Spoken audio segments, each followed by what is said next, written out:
안녕하세요, 셀리나입니다. 여러분은 어떤 사람이 인류라고 생각하시나요?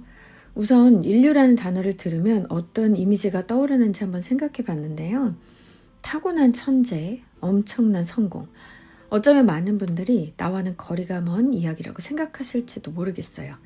그런데 오늘 소개해 드릴 책은 그런 생각을 완전히 바꿔줄 거라고 생각합니다. 사이토 다카시 작가님의 인류의 조건이라는 책인데요. 오늘 이 책을 여러분께 소개해 드리려고 합니다. 이 책은 어떤 분야에서든 최고가 되기 위해 필요한 특별한 재능이 아니라 누구나 훈련을 통해 얻을 수 있는 세 가지 힘에 대해서 이야기하고 있습니다. 바로 훔치는 힘, 요약하는 힘, 그리고 추진하는 힘입니다. 이것을 숙달로 이어지는 보편적 원리라고 얘기하는데요. 모방을 통해 자신만의 스타일을 만들고 복잡한 정보를 꿰뚫어 핵심을 파악하며 생각한 것을 즉시 행동으로 옮기는 능력. 이 세 가지 힘만 있다면 누구나 인류가 될 수 있다고 말하고 있습니다. 이 세 가지 힘을 키우면 우리 삶이 어떻게 변화될 수 있는지 참 궁금해지는데요. 제가 인상 깊게 읽었던 부분 골라서 지금부터 같이 읽어보도록 하겠습니다.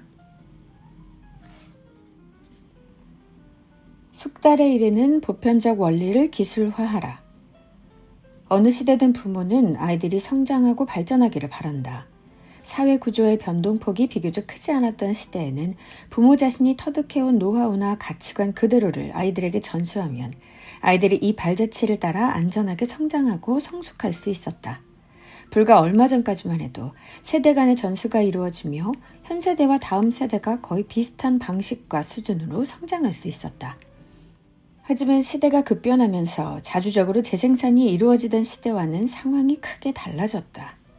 정보혁명을 핵심으로 한 세계적인 사회구조 변화의 물결 속에서 이전 세대는 다음 세대에게 무엇을 물려주어야 할지 판단하기 어려워졌다. 거품 경제가 가져온 사회적 윤리규범의 붕괴와 불황의 장기화로 어른들조차 자녀 세대에게 물려주어야 할 것에 관한 판단에 자신감을 잃었다. 부모 세대로부터 계승받을 미덕이 없는 사회는 당연히 불안정하다. 비록 젊은 세대가 기성세대의 반기를 들더라도 무언가를 전수하려는 의지 자체가 무너져서는 안 된다.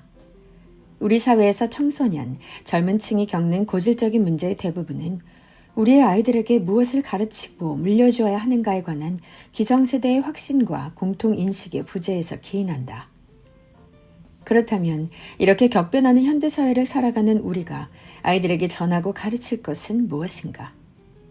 그것은 어떤 사회, 어떤 환경에서도 거뜬히 살아가는 힘이다. 단 여기에서 말하는 살아가는 힘이란 원시시대에서나 필요한 생물학적 생명력만을 의미하는 것이 아니다. 물론 이 생물학적 생명력이야말로 모든 활동을 가능하게 하는 기본이므로 이를 활성화하는 것도 그 나름의 의의가 있다. 이 사실을 전제로 두고 현대사회에 필요한 살아가는 힘이란 무엇인지 구체적으로 이야기해보자. 내가 생각하는 살아가는 힘이란 숙달에 이르는 보편적 원리를 반복적 체험을 통해 기술로 만드는 것이다. 어떤 사회에나 일은 존재한다. 경험이 전혀 없는 낯선 영역의 일이라도 숙달에 이르는 비결을 찾아내는 힘이 있다면 용기를 갖고 새로운 영역에 도전장을 던질 수 있다. 이렇게 말하면 언뜻 추상적으로 들리겠지만 주변을 둘러보면 이러한 방식으로 기술을 터득한 사람이 적지 않다. 나 자신만 하더라도 그런 인물들을 꽤 여럿 만났다. 그 중에서 유독 인상적이었던 사람은 필리라는 이란 사람이었다.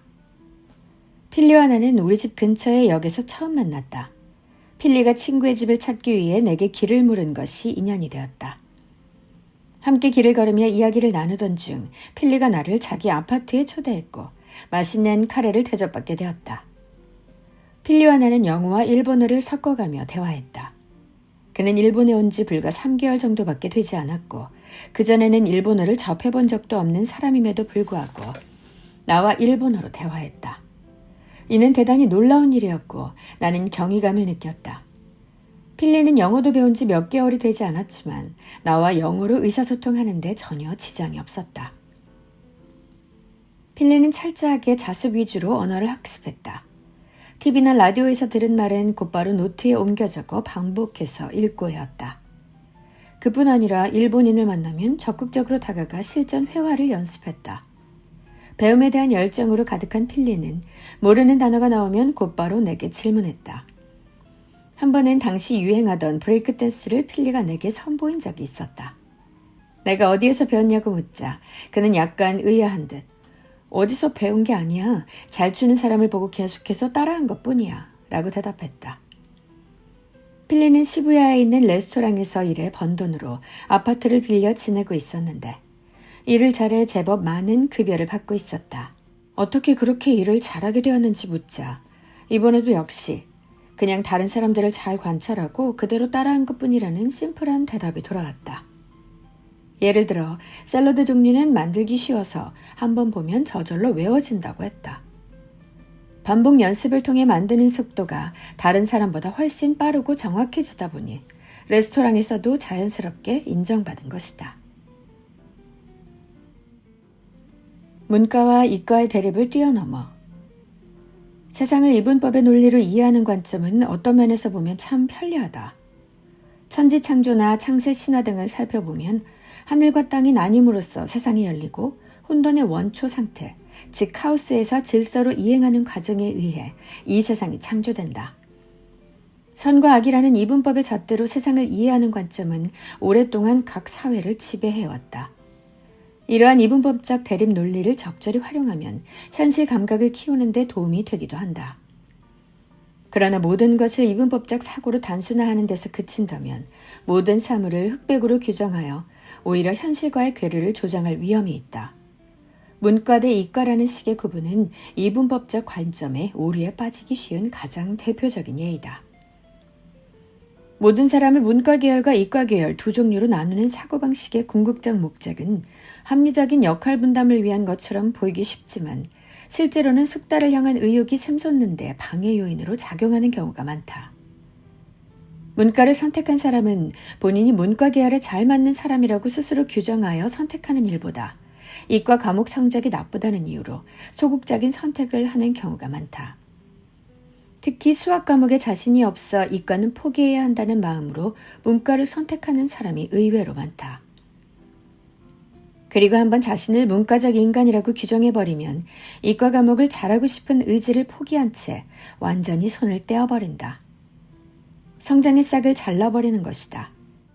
안타까운 점은 이때 버려지는 것이 이과 계열 과목 몇 가지에 그치지 않고 학교 커리큘럼보다 훨씬 폭넓은 과학적 지식 전반에 대한 관심과 욕구라는 점이다. 같은 맥락에서 반대로 자신을 이과 계열이라고 규정하는 사람 중에는 철학이나 사상, 문학으로 대변하는 소위 문과 계열의 지식에는 관심을 기울이지 않아도 된다며 마음을 놓는 사람이 많다.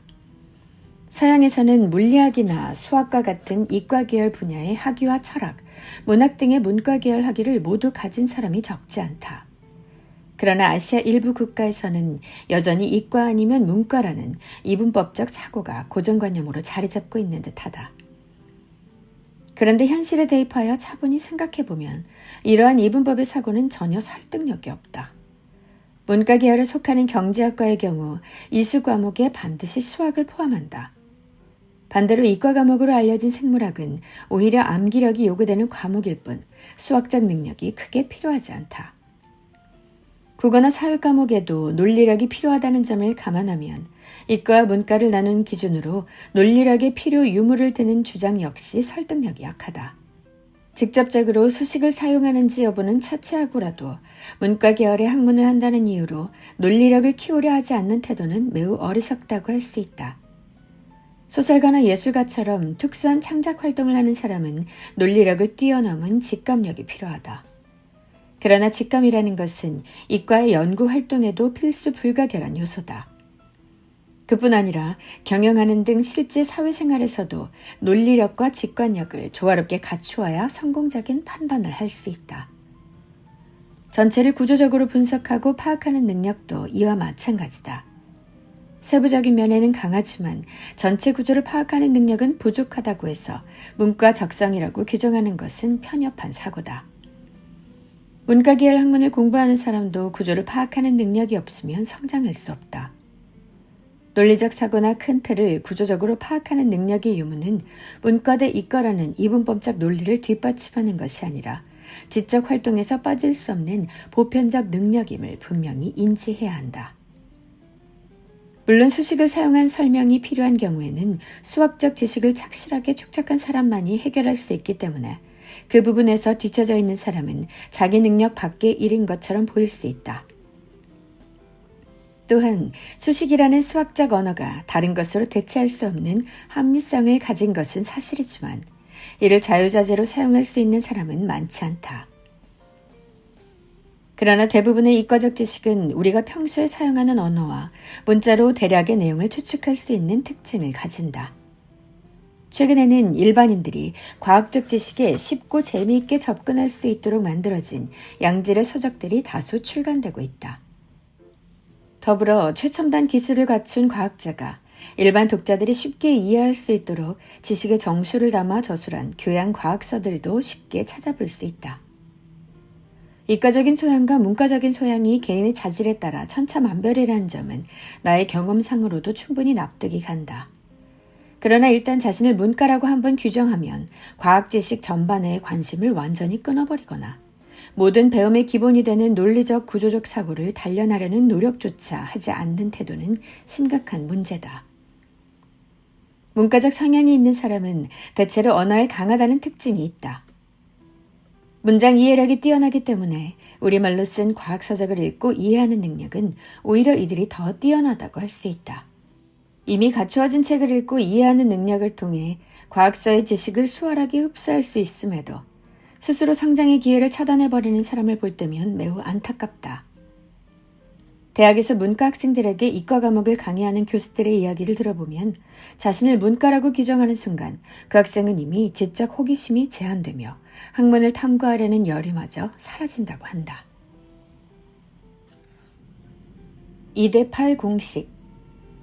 전체의 80%에 해당하는 중요 부분을 정확하게 파악하는 연습에는 단시간 안에 많은 책을 읽고 그 내용을 요약하는 훈련이 유효하다. 다독을 어려워하는 사람 중에는 끝까지 완독해야만 책을 읽은 것이라는 강박을 가진 사람이 많다. 이 생각에 집착하게 되면 언젠가 막다른 길을 만나게 된다. 끝까지 읽어내는 것만이 독서는 아니다라는 생각을 전제로 책 읽기를 습관화하면 의외로 손쉽게 많은 양의 책을 흡수할 수 있다. 동시에 10권, 20권도 가능하다. 이렇게 대량으로 책을 읽는 것이 불가능한 것처럼 보이지만 익숙해지면 그리 어려운 일도 아니다. 소설은 예외일 수 있지만 책에는 보통 요지가 있다. 요약력을 기르기 위해 책 전체 내용이 20%를 읽고 나머지 80%를 유추하는 연습을 하는 경우가 있는데 이는 상당히 효과적인 방법이다. 예를 들어 200쪽 분량의 책을 10%나 20%, 그러니까 20에서 40쪽 정도만 읽고 나머지 80%를 유추하여 책의 요지를 파악하는 훈련이다. 이른바 2대8 공식 과제다. 물론 세상의 모든 책이 2대8 공식에 부합한다고 단정할 수는 없다. 하지만 그렇다고 해서 처음부터 끝까지 동일한 비중을 유지하며 요지를 분산 배치하기도 쉽지 않다. 어쩌면 책 자체가 스스로 중요도를 조절하는 것인지도 모를 일이다. 책의 앞부분을 20% 정도 읽는다는 고정관념으로 읽기 시작했는데 알고 보니 중요한 이야기가 후반부에 집중해 있으면 낭패다. 보통 책을 처음 잡으면 목차와 서문, 후기 등을 훑어보며 내용을 가늠한다. 그러나 해당 부분만으로 책 전체를 유추하려 든다면 일반론적인 요약에 머물기 쉽다. 물론 그 정도면 그 책을 쓴 취지 정도는 이해할 수 있지만 구체적으로 흥미로웠던 내용이나 표현 같은 부분은 담지 못해 흔하고 무미건조한 요약문 정도로 전락할 위험성이 크다. 시중에 넘치는 서평 중에도 목차를 짜깁기한 듯한 형식적인 요약과 무책임한 비판으로 끝맺는 경우가 부지기수다. 정작 해당 책의 진정한 매력을 사실적으로 전달하는 역할에는 관심이 없는 것이리라. 이 책은 이 부분만 제대로 읽으면 나머지 80%는 읽은 것과 마찬가지다라고 말할 수 있을 만큼 핵심적인 20%를 발췌하는 것이 요약의 포인트다. 이 점을 깨달았다면 요약력 향상은 빠르게 이룰 수 있다. 전체 20%를 토대로 나머지 80%를 유추하고 파악하는 것. 이 방법을 나는 2대8 공식이라 부른다. 이 공식은 비단 독서뿐 아니라 우리 생활 전반에 걸쳐 다양한 형태로 응용할 수 있다.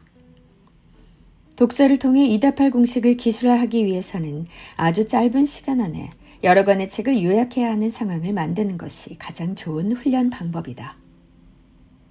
최근 대학교 수업에서 내가 자주 적용하는 방법인 순간 다독술이 그 예다.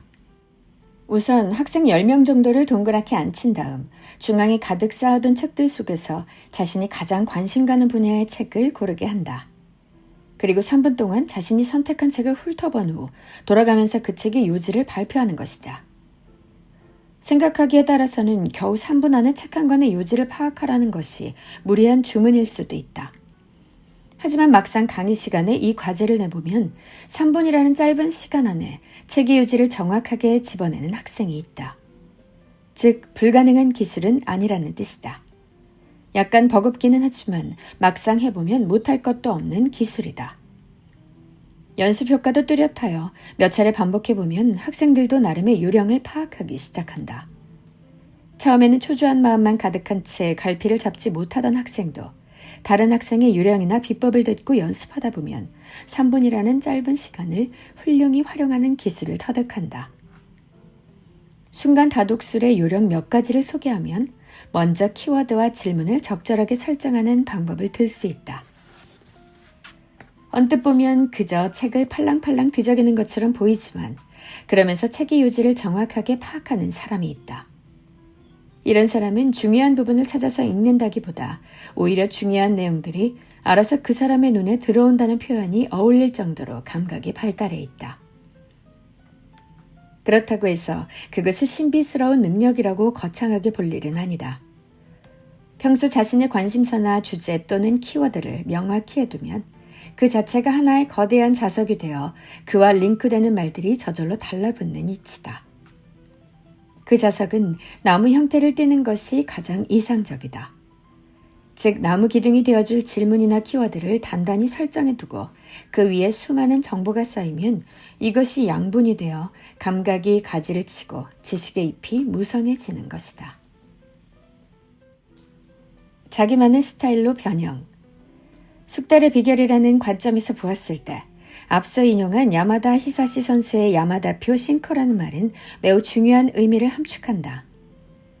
사람의 신체와 관련한 기술의 경우 각자의 신체적 특성에 따라 조금씩 다르게 변형되어 기술로 자리 잡는다. 물론 기술은 어느 정도 객관성이 있는 개념이기 때문에 많은 사람이 공통으로 인식할 수 있는 속성을 가진다. 그러나 기술이 한 개인의 특기로 자리 잡는 과정을 들여다보면 각자의 신체적 특성에 따라 미묘한 변형이 발생한다. 이 미묘한 변형을 항상 의식하고 연구해두지 않으면 원하는 기술을 몸에 익히는데 걸림돌로 작용할 수 있다. 싱커라는 기술을 연습할 때도 사람마다 손가락 길이도 다를 뿐더러 팔을 휘두르는 속도와 각도도 제각각이기 때문에 모든 사람이 완전히 똑같은 싱커를 재현할 수는 없다. 여기에서 중요한 점은 똑같은 싱커를 던지려 했으나 결과적으로는 다른 싱커를 익히게 되었다는 사실이 아니라 처음부터 상대방과 자신의 차이점을 명확하게 인지하고 연습에 임한다는 점이다. 내 속에서 이 기술이 어떤 변형작용을 일으키는가를 정확하게 인식하는 능력이 숙달의 관건이다. 결국 이 능력이 자신만의 스타일을 완성할 수 있는 결정적 힌트이기 때문이다. 기본기나 틀을 익힐 때 자신도 모르는 새 잘못된 방법이 몸에 배는 경우가 있는다. 이를 버릇이라고 한다. 버릇은 본인이 기본을 벗어난 오류를 범하고 있다는 사실을 미처 깨닫지 못한 상태에서 몸에 있기 때문에 수정하기 힘들다. 기본 자세나 틀을 수없이 반복하는 이유는 무의식 중에 발생하는 오류에 민감하게 반응할 수 있고 그 오류를 수정하는 인식 능력을 키우기 위함이다. 나는 지금 무엇을 위해 이것을 하고 있는가? 라는 물음에 분명하게 대답할 수 있는 인식력을 다져가는 것이야말로 숙달의 비결이다. 이 인식력은 마치 손쉽게 배우를 바꿀 수 있는 현미경이나 망원경과 같은 것이다. 예를 들어 공을 쥘 때나 던질 때의 팔꿈치와 손목의 관계를 보는 것은 미시적 관점이다. 반면에 특정 기술이 자신의 전체 경기 스타일에서 어떤 역할을 담당하는지 분석하는 것은 거시적 관점이다. 미시에서 거시에 이르는 광범위한 영역을 넘나들며 배율을 조율하는 과정에서 목적하는 기술을 찾아내고 그 기술을 완전히 자기 것으로 만드는 것이 중요하다. 대부분 기술이라는 것은 제각각 독립적으로 습득하는 것이 아니라 이미 일정 수준에 도달한 기술적 시스템 속에 녹이는 것이다. 그러므로 어떤 기술이 가진 가치와 의미는 그것을 둘러싸고 있는 다른 기술들과의 관계를 바탕으로 달라진다. 다시 싱커를 예로 든다면 포볼을 내주기 위한 것인지 아니면 헛스윙을 유도하기 위한 싱커인지에 따라 그 의미가 달라진다. 무엇을 위해 그 기술이 필요한가? 그 기술은 자신이 가진 전체 기술 속에서 어떤 위치를 차지하고 있는가? 이렇듯 과제를 명확히 인식하게 하는 거시적 관점은 기술 숙달에서 중요한 역할을 담당한다. 명확한 목적의식이 구체적이고 능동적인 고민을 유발하기 때문이다. 만약 어떠한 목적의식도 없이 무조건 타인의 기술을 흉내만 낸다면 수박 겉핥기에 머물고 만다. 기술을 습득하는 기본 원리는 마치 양복 디자인과 같다. 실제로 옷을 만들 때 각자의 체형에 맞게 디테일을 조정하는 것처럼 기술을 습득할 때도 기본에 충실하되 상황에 맞게 변형하고 조절하는 과정이 원활할 때 최대한의 효과를 얻을 수 있다. 두뇌를 단련하는 유아교육. 숙달은 곧 기술의 습득이다. 기술을 습득하기 위해서는 반복해서 연습하고 양적인 축적이 질적인 전환으로 이어지는 그 타이밍을 놓치지 않는 것이 중요하다. 멍하니 기계적으로 반복하는 것만으로는 의미가 없다. 지금 자신이 하는 일을 선명하게 의식하면 숙달에 이르는데 가속도가 붙는다. 어떤 일을 반복하다 보면 그것을 더 효과적으로 하는 요령을 터득하는 순간이 있다. 이런 순간은 일정 수준의 시간을 투입하고 집중력을 유지해야만 찾아온다. 그 세계에 완전히 몰입하여 자신이 하는 일을 선명하게 의식하는 시간이 일정한 수준 이상으로 지속되었을 때 비로소 요령이 손에 잡히는 것이다. 기껏 긴 시간 연습을 했어도 집중력이 동반되지 않으면 요령이 몸에 배는 순간은 찾아오지 않는다. 다시 말해서 숙달의 비결은 집중력의 지속 여부가 관건이다. 하지만 한 가지 일에 상당 시간의 집중력을 지속하는 것은 어른에게도 쉽지 않은 일이다. 다른 사람의 이야기를 듣고 있다가도 여기저기로 신경이 분산되는 경험을 해본 적이 있을 것이다. 이처럼 집중력을 유지하는 것 자체가 하나의 기술이기 때문에 연습을 통해 단련하면 집중력을 지속하는 시간을 늘릴 수 있다. 흔히 어린아이는 어른에 비해 집중력이 떨어진다고 생각한다. 나 역시 그런 생각을 하고 있었지만 얼마 전 한 유치원에서 놀라운 광경을 목격하고는 생각이 크게 달라졌다. 오사카에 위치한 파도마 유치원의 수업 장면을 견학할 기회가 있었다. 이곳에서는 전뇌 교육이라는 이름으로 우뇌와 좌뇌를 포함한 두뇌 전체를 활성화하는 교육을 목표로 하고 있었다. 그곳에서 아이들은 나이를 막론하고 모두 한시를 낭송하고 있었다. 이백의 정여사나 맹호연의 춘효, 두보의 춘망 등 비교적 친숙한 작품부터 두보의 등악 양루와 같이 긴 시에 이르기까지 작품의 폭도 상당히 넓었다. 병아리 같은 아이들이 길고 어려운 한시를 힘차게 낭송하는 모습은 말 그대로 장관이었다. 낭독 속도도 상당히 빨랐다. 느긋하게 낭송한다기보다 또박또박 시원시원하게 빠른 템포로 읽어내려간다는 표현이 어울리는 모습이었다. 제대로 낭송하지 못하는 몇몇 아이들은 주변 친구들의 리듬에 입을 맞추다가 확실하게 아는 부분이 나오면 더욱 큰 소리로 낭송하곤 했다. 템포가 빠르고 리듬감이 좋기 때문인지 아이들은 신이 나서 힘차게 읽어내려갔다. 어른들도 외우지 못하는 한시를 어린아이들이 척척 낭송하는 장면은 적잖이 충격적이었다. 아이들이 낭송하거나 암송하는 것은 한시만이 아니었다. 속담이나 선인들의 명언, 국내외 유명 시인들의 작품이나 글 등 장르도 다양했다. 아이들 모두가 워낙 큰 목소리로 빠르게 낭송하는 바람에 한 편의 시를 읊는데 1분이 채 안 걸린다. 짧은 한시 같은 경우는 5초에서 10초면 끝이 난다.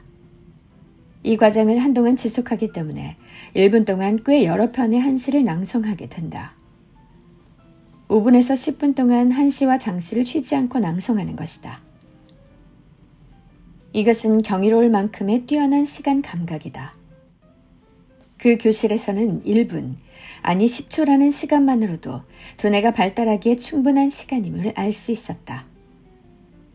한시를 5초나 10초만에 낭송할 수 있다는 사실을 직접 목격하고 나자 선명한 의식을 통한 주의 집중이 유아들에게도 충분히 가능한 일이라는 판단이 들었다.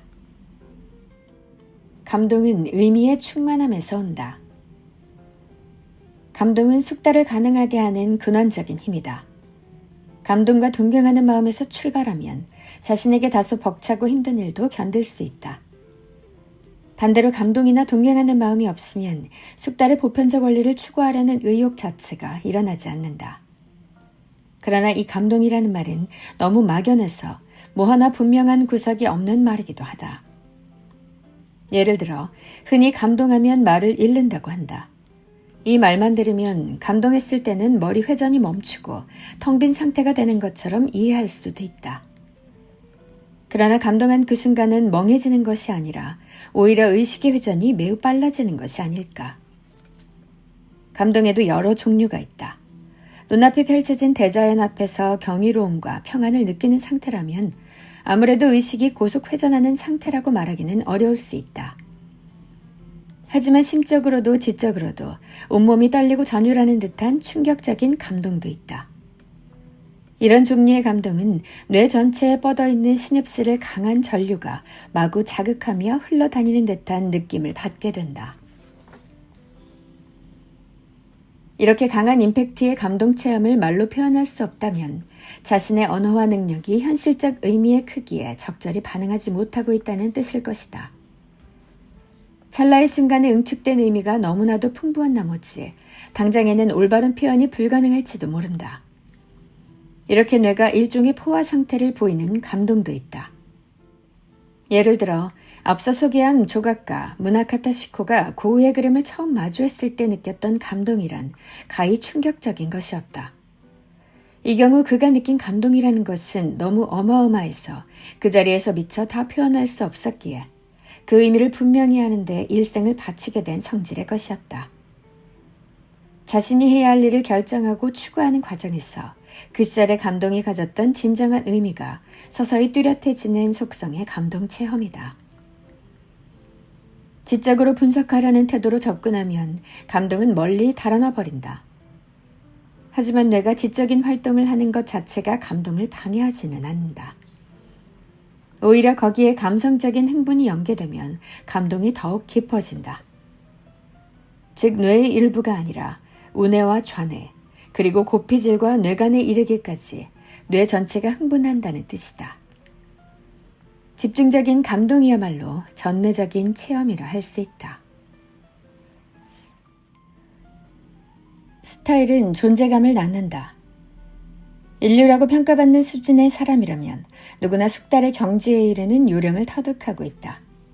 그리고 인류의 사람들이 이를 처리해 나가는 방식에는 독자적인 스타일이 묻어나는 경우가 많다. 기술의 수준을 향상하여 숙달에 이르는 것과 자신만의 스타일을 만들어 나가는 것, 이 두 가지 과제는 수준이 높아질수록 더욱 긴밀히 연관한다. 물론 어떤 일이든 배움을 시작한 뒤 한동안은 시간과 노력을 기울여 기초 기술을 마스터해야 한다. 나아가 누구보다 뛰어나게 그 일을 해내기 위해서는 본인이 가장 자신 있는 기술, 즉 특기를 연마하고 자기다움을 발휘할 수 있는 스타일을 확립하는 과정이 뒤따라야 한다.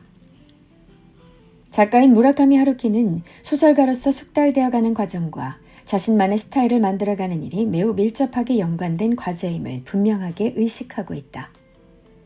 작가의 경우 작가 고유의 문체가 곧 그의 스타일이기 때문에 숙달하는 것과 스타일을 확립한다는 것은 불가분의 관계에 있으며 이는 어찌 보면 당연한 것이기도 하다. 하루키는 이미 20년 이상 인류 소설가로 폭넓은 지지를 받고 있다. 그는 그렇지 무라카미 씨에게 물어봅시다 에서 이렇게 이야기하고 있다. 글쓰기가 도무지 적성에 안 맞고 재주도 없는 사람을 제외하면 소설을 쓴다는 자체는 의외로 간단합니다. 그 나름의 스토리가 있고 너무 나쁜 이야기만 아니면 꽤 훌륭한 소설을 쓰기도 그리 어렵지 않아요. 가장 힘든 것은 계속 소설가로서 존재해야 한다는 사실입니다. 요즘 들어 그런 생각이 많이 드네요. 20년이 넘도록 정상의 자리를 지켜왔다는 것은 숙달에 대한 의지 없이는 좀처럼 쉽지 않은 일이다. 다음과 같은 무라카미 하루키의 회고는 숙달과 스타일의 관계를 고민하는 데 매우 중요한 힌트가 된다. 20대에는 한눈 팔 여유도 없이 죽어라 하고 일만 하면서 삶을 버텨냈죠. 29이 되어서야 비로소 한 발 더 내디뎌야 할 곳에 서 있는 나를 발견했어요. 그래, 소설을 써보는 거야. 라고 마음먹고 만년필과 원고지를 사서는 일이 끝난 뒤 주방에서 1시간이든 2시간이든 끼적여 보았는데 당시에는 그게 그렇게 즐거울 수가 없더라고요. 내가 제대로 설명할 수 없는 것을 소설이라는 형태로 만들어간다는 것은 정말 힘든 일이었어요. 특히 나의 문체를 만들기까지 수없이 썼다 지우기를 반복하는 과정이 상상 이상으로 고생스러웠지만 막상 한 권의 책을 마치고 나자 어깨에 짐을 내려놓은 듯한 후련함을 느꼈습니다. 그런데 그것이 결과적으로 아포리즘이라고 할지 디태치먼트라고 할지 아무튼 그동안 내가 읽어오던 일본 소설들과는 전혀 다른 형태의 글이 되어버렸지요. 기존의 일본 소설에 존재하던 문체로는 내가 표현하고자 하는 것을 제대로 표현할 수 없었던 겁니다. 그의 데뷔작인 바람의 노래를 들어라와 1973년의 핀볼 등 초기 작품의 특징은 건조하고 메마른 듯한 문체였다. 일본적인 끈끈한 인간관계와는 완전히 다른 무심함. 그렇다고 사회에서 일탈하지는 않은 그런 관계를 그만의 문체로 그려냈다. 여기에서 하루키가 이야기하는 디태치먼트라는 것은 사회나 다른 사람에게 지나치게 의지하거나 집착하지 않고 적당한 거리를 두고 떨어져 있는 기조를 표현한 것이다. 이는 그 즈음 하루키를 대변하는 스타일 그 자체이기도 했다. 하루키는 자신의 스타일을 만들어가면서 주변의 선배 소설가들의 스타일에 움츠러들지 않고 자신만의 독자적인 스타일을 창출하고자 했다. 그가 가장 먼저 생각한 것은 지금까지 존재했던 이른바 모든 작가의 스타일과 완전히 다른 것들을 시도해보자는 마음가짐이었다. 하루키는 필사적인 상황이었다며 그때를 다음과 같이 회고한다. 우선 저녁에 일찍 자고 아침에 일찍 일어나며 운동을 통해 체력을 키웠습니다. 문단에 얽매이지 않을 것, 소설 의뢰를 받지 않을 것 등 구체적인 원칙을 세우고 그대로 실천해왔어요. 이전에 아무도 가본 적 없는 길을 혼자 힘으로 만들어가며 내 나름의 문학 스타일과 생활 스타일을 쌓아가야만 했습니다. 하루키에게 스타일이란 단순히 소설의 문체만을 의미하는 것이 아니라 생활 스타일까지 포함하는 것이다. 스타일을 구축하기 위해서는 우선 자신이 반드시 지켜야 할 구체적인 원칙을 정한다. 스타일은 추상적인 개념이 아니라 세세하고 구체적인 일들을 쌓아가며 완성해야 하는 것이다. 그는 먹고 자고 운동하는 등의 기본적인 생활 습관부터 사람을 사귀거나 업무를 진행해 나가는 방법, 소설가로서 자신에게 최적의 환경을 만들어가는 것 등이 소설가로서의 스타일을 확립해주는 과정이라고 믿었다.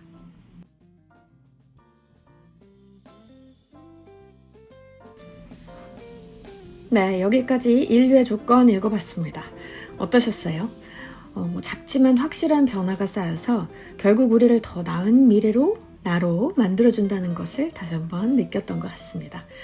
이 영상이 여러분 삶에 작은 영감이 됐기를 바라면서 앞으로도 좋은 책도 가지고 오도록 하겠습니다.